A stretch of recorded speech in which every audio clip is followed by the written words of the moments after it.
Fakta baru pun bermunculan. Ada banyak sekali kejanggalan yang saat ini kita lihat sendiri atau sedang mereka suguhkan.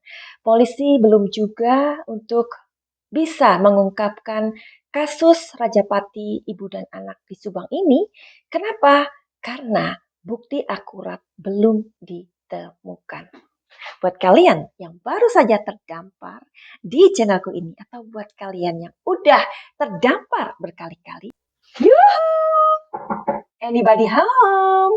Oke, hari ini kita mau nyubang lagi yuk. Kita akan bahas tipis-tipis kasus Rajapati ini yang masih sampai saat ini kita ikuti. Deterjen yang budiman, kita berharap bahwa kasus ini segera mendapatkan jawaban. Kalau saja polisi masih sabar ya untuk menemukan bukti-bukti yang akurat ya.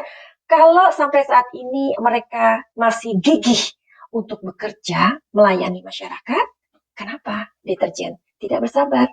Kita harus bersabar juga karena memang kepolisian rupanya sedang membutuhkan waktu. Tapi toh kita tahu akhirnya bahwa ternyata mereka sudah melakukan gelar perkara diam-diam. Oke, jadi ketika kasus ini sudah berjalan hampir 12 bulan, yakni hampir 1 tahun ya, kita melihat ternyata saat ini ada 3 pemain handal yang sedang berdiri sendiri. Maksudnya gimana?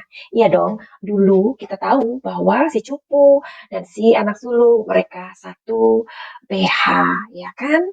Nah, kemudian dia berpisah atau menceraikan si Cupu, ia bergerak dengan ayahnya atau satu PH dengan si Babe. Tapi saat ini dia maunya sendirian aja gitu.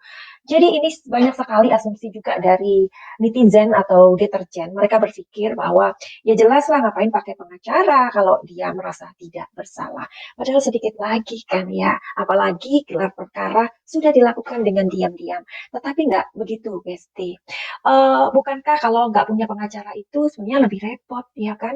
Kalau punya pengacara kan kita akan didampingi terus sama pengacara. Bahkan kalau kita pergi ke sana kemari, itu pengacara harus tahu dan harus melalui mereka. Nah, bukankah kita lihat juga ya, si sulung ini sejak kemudian tidak sama si Cupu atau tidak dengan ayahnya, dia kelihatan begitu capek banget. Dan kemudian kita juga melihat updatean dari channelnya, katanya sih si sulung ini sedang sakit begitu. Kita doakan saja mudah-mudahan si sulung cepat sembuh dan cepat bisa beraktivitas kembali. Nah, seiring waktu akhirnya kita melihat ada 3 pemain di sini ya, benar-benar dia yang sendiri-sendiri. Lalu bagaimana dengan netizen? Apakah penilaian atau analisa atau sudut pandang dari netizen ini pecah untuk ketiga orang? We have look dan Madam Sugi pengen tahu jawaban dari kalian. Seperti ada 3 pemain sekarang ya, ibarat pemain bola gitu loh, Besti. Jadi apa sih sebenarnya posisi yang dimainkan oleh Y senior ini? Sepertinya sebagai pemain yang pertama, apakah tugasnya adalah memancing perlawanan lawan? Lalu bagaimana dengan Y junior? Ya, kita bisa mengikuti perkembangan yang sudah terjadi, di mana si Mr. X yang dulu kita nggak tahu siapa namanya, ternyata sekarang kita tahu namanya adalah Kang Deddy. Tepatnya tidak menuduh, tapi mencurigai tentang pencairan dana. Dan juga ada guru-guru yang belum digaji sampai saat ini. Lalu bagaimana dengan pemain ketiga? Jadi apakah ia ini sengaja digiring untuk masuk ke dalam permainan ini? Ya, terus meski sudah diperiksa belasan kali, toh ternyata polisi ini tidak menemukan apa-apa atau tanda-tanda gitu loh. Jadi istilahnya pemain ketiga ini justru nggak tahu apa-apa. Jadi itu makanya kenapa meskipun udah diperiksa belasan kali, polisi belum menentukan bahwa dia pelakunya. Jadi bagaimana dong? Apa yang harus kita lihat dari kartu tarot ini?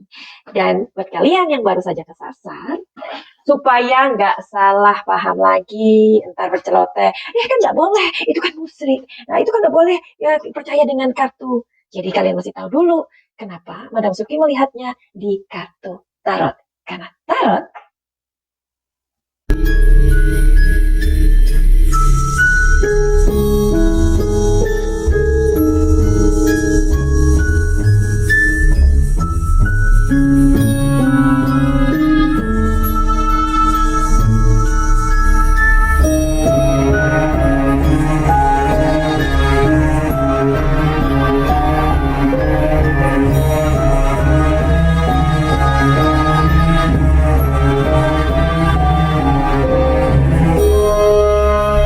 Oh ya, sebelum Madam Suzuki melihat di kartu energi atau kartu tarot, buat kalian yang mempunyai masalah dengan kehidupan ini, monggo silakan konsultasi kepada Madam Suzuki.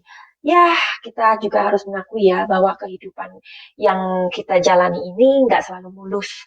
Ada saja masalah, entah itu masalah dengan diri sendiri, di dalam lingkungan keluarga, ataupun di lingkungan pekerjaan.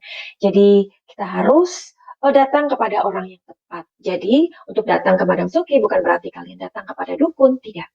Ya, tapi dari energi yang terjadi di lingkungan kalian, situasi kondisinya itu kita akan cari tahu upaya dan solusinya. Dan buat kalian juga yang ingin healing atau mengobati penyakit-penyakit emosi, monggo ya.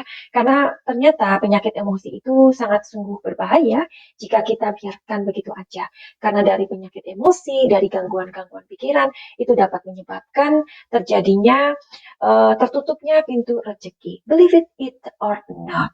Jadi itu juga bagian pekerjaan Madam Suki. Silakan untuk datang dan konsultasi dan melakukan pengobatan atau healing lintas energi, nggak perlu ketemu Madam Suki. Caranya bagaimana? Ada di deskripsi atau nomor di sini. Jadi Madam Suki mau ngebaca dari atensi atau komentar dari kalian aja ya. Dan buat kalian yang mengatakan, ih mana sih bicaranya kok muter-muter, ternyata beritanya nggak ada. Sayang, ini bukan channel berita ya. Di sini kita mau membahas sebuah masalah yang mana masalah itu terjadi di sebuah keluarga. Di mana mungkin barangkali saja dari konflik keluarga inilah masalah ini atau hubungan antara suami istri atau keluarga mereka ini dijadikan sebuah jembatan gitu ya. Jadi ini memang bukan channel berita sayang ya. Jadi kalau kalian ingin mendapatkan berita di sini mungkin salah alamat ya. Di sini kita mau membahas sebuah masalah yang pelik, bahkan sampai saat ini pun polisi belum juga menemukan siapa pelakunya. Barangkali dengan kita di sini ngobrol bareng mengenai situasi dan kondisi ini, dengan berjalannya waktu, mudah-mudahan kita tidak bosan mengawal kasus ini. Itu tujuannya, ya. Oke, jadi komentar ini aku baca ya dari deterjen. Baca ya, dari Ani saja. Saya membayangkan jika si sulung terlibat, lalu harta almarhum semuanya jatuh ke suami korban, lalu yang menikmatinya siapa? Nah, jadi ini adalah komentar yang sebenarnya juga perlu kita renungkan bersama, ya kan? Bukan masalah berita, berita udah seliweran, kita udah tahu beritanya kayak apa. Di channel manapun kita juga bisa dengarkan, ya? Oke.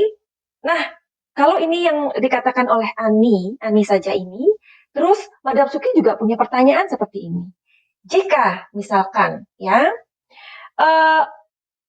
keluarga tersebut terlibat, misalkan ada yang mengetahui itu kan terlibat ya, meskipun bukan pelaku.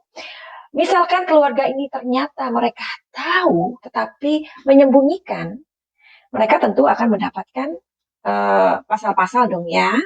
Nah terus yang menikmati semua ini siapa? Bukankah orang luar? Benar nggak? Nah, jadi hal-hal seperti ini yang perlu kita renungkan bersama.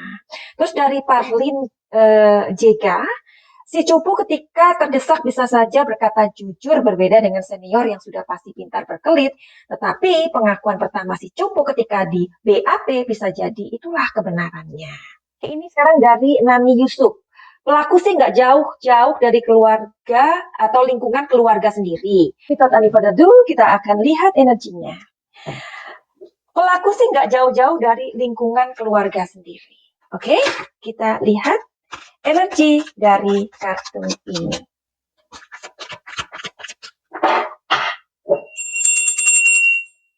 Biar seru dong.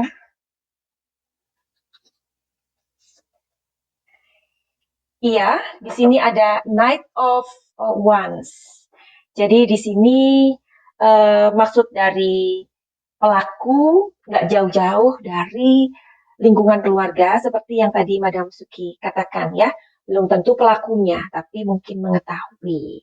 Mengetahuinya kenapa? Karena mungkin ada hal yang memang mereka lakukan, tetapi di luar rencana. Jadi tidak mau hal itu harus ditutup, ya kan? Karena kalau tidak ditutup akan ketahuan. Jadi inilah PR atau teka-teki yang sedang berjalan sampai saat ini. Kemudian Mbak Dasuki mau bergerak ke komentar dari deterjen Abah Sugeng yang perlu dipertanyakan. Kenapa kok baru-baru ini Kang Deddy itu muncul?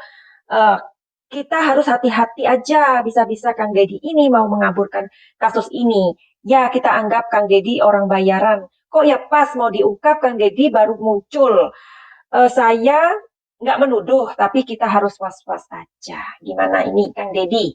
Ya, jadi sudah ada gelar perkara, sudah ada hal-hal yang membuat kita bahagia waktu itu ya dari pengakuan Ibu Dr. Hastri bahwa beliau pun sampai saat ini tidak berhenti ternyata. Oke, jadi bagaimana nih? Kenapa Bang Deddy ini baru muncul? Apakah apa yang dia katakan ini ada sebuah upaya untuk mengaburkan lagi kasus ini? Oke, Mbak Suki mau lihat. Bentar ya, Kang Deddy. Jawabannya adalah enggak, sayang. Jadi apa yang dilakukan oleh Kang Deddy ini murni karena ingin bukan apa ya sebenarnya gini loh. Ini kan dia ditanyain atau didatangin. Misalkan kita aja deh, kita tahu sebuah masalah yang terjadi di lingkungan keluarga kita, ya kan? Atau orang lain lah ya, yang posisinya sama dengan Kang Deddy ini. Selama polisi sibuk berapa bulan ini, ya udah semuanya tiarap, ya kan? Tapi ketika badai itu sudah mereda, ya. Ketika ada orang, yaitu koin 1077, nuwun. Oke, siapa itu? Saya. Oke, silakan masuk. Dan saya ingin bertanya ini dan itu. Dan gimana dong kita masa kita diam aja? Kan nggak sopan, Besti. Nah, jadi itu adalah video kita kali ini. Jadi kalau kalian mau mencari berita, bukan di sini. Ini bukan channel untuk berita, ya. Di sini adalah kita merenungkan, ngobrolin sebuah masalah yang sudah berlama-lama kita mau ngobrolin agar kita mau mengawal kasus ini. Finally, begitu aja. Send love and light. Salam cahaya.